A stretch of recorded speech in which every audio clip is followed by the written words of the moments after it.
Wow.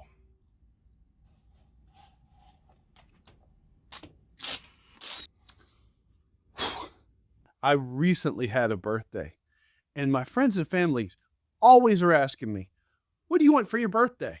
And my answer is always the same: tools. So today we're going to test out those tools to see which ones are worth adding to the workshop and which ones are junk. One of these tools actually surprised me, and one of these tools I actually bought for myself. This die set comes with 52 different dies, Which means I'll probably use 4 of them. But that's basically how every tool set I have works, apparently. Most people would hit these with a mallet, but since I already have a press in the shop, this makes it a lot easier. The first one I wanted to try is the slot punch.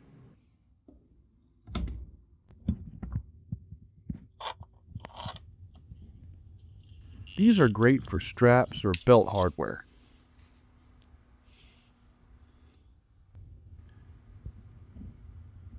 This one's a simple round punch. Let's see how clean it cuts. All right, that one might actually make the rotation. The die cutter is great for larger holes, but I also got something to handle smaller holes. I was very curious about how easy the spring-loaded punch will work.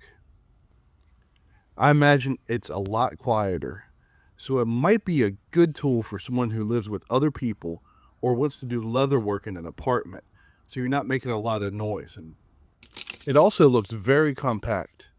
If I like it, I'm going to find a place for it in my Leathercraft bug-out bag that I take camping with me. It definitely takes a lot more pressure than I expected. In order to film this cleanly, I was using my left hand to work the punch.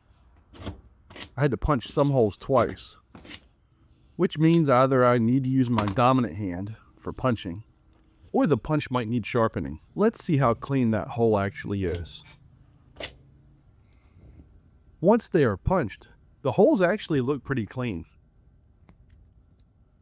I'm assuming the punch was sharpened some at the factory, but I'm going to give it a better sharpening right now.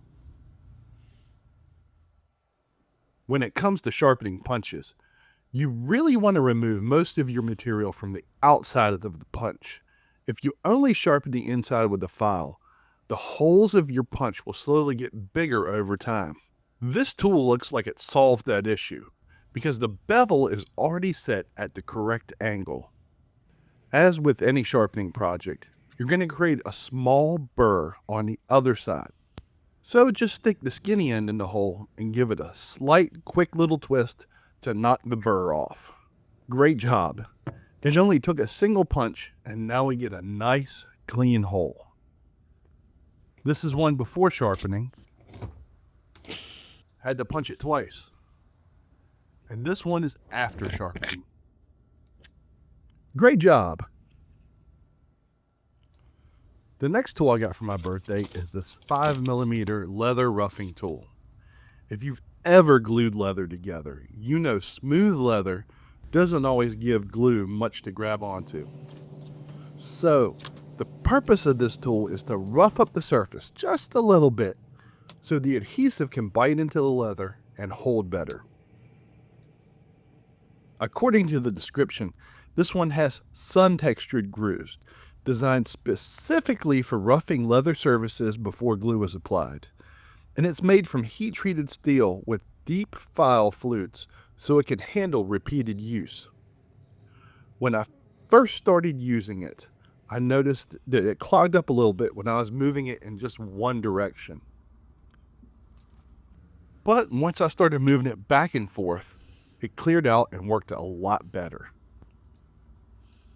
So, instead of trying to glue two smooth surfaces together, you're given the glue something to grip. And it definitely looks like it's doing a good job. The next tool I got isn't really a leatherworking tool, but it's one of those things that just is really useful to have around the shop. This is a precision screwdriver set, and it comes with a lot of really small bits for tiny screws. If you ever work on electronics, glasses, or tools with small hardware, something like this can come in really handy.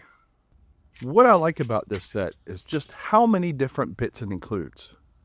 There are a lot of tiny sizes, which means you're more likely to find the one that actually fits the screw that you're working on. I see common, Phillips, Torx, even this little Y-shaped bit in here. And you can use one hand to hold the pressure down on the end of the screwdriver while turning the body of the screwdriver with the other hand. This should lead to a lot less stripped screws. Overall, this one actually works really well, and it's probably something I'll keep around the shop for those little adjustments. Every once in a while, you're not going to get everything you want for your birthday. And there was one tool on my list that I was really interested in trying out. And that's the Stanley 10-598 pocket knife. So, since I didn't get it for my birthday, I just went ahead and picked it up for myself. Yay! Happy birthday, Big Stacks. I've read a lot of really good things about this specific pocket knife. The idea is you get a compact folding knife that still uses replaceable blades, which should be really useful in the workshop or even carrying around in my pocket. The blade itself is about the same thickness as a standard utility knife blade. So in theory, it should work well for a lot of the same cutting tasks. First, I'm going to strap it on a piece of leather and then check out how well it cuts. Wow. One pass. It cut the leather pretty good. But I did notice one issue with the knife. I really couldn't get it to lock in place when I closed it, which is actually a little disappointing. The other thing that I ran into is that the replacement blades for this particular model are actually pretty hard to find. I mean, they're available online, but they cost almost $1 a piece. And I didn't see any advantage over the standard utility knife blades.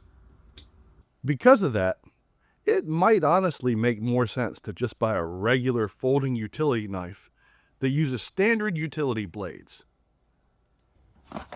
Lord knows I have enough of those blades lying around. The only advantage I could really see to someone using this knife over a folding utility knife is the folding utility knife can get a little bulky in your pocket. But that doesn't really bother me. And those were the new tools that I got for my birthday. Some of them worked better than others, and some of them are actually going to earn a spot in my shop. So which ones were the best bet, and which ones do you personally have experience with? I would love to know. Do me a favor and drop me a note down in the comments below. Remember, Big Stacks grows, Big Stacks builds, and Big Stacks makes. And I'll see you guys next time on Big Stacks Small Workshop.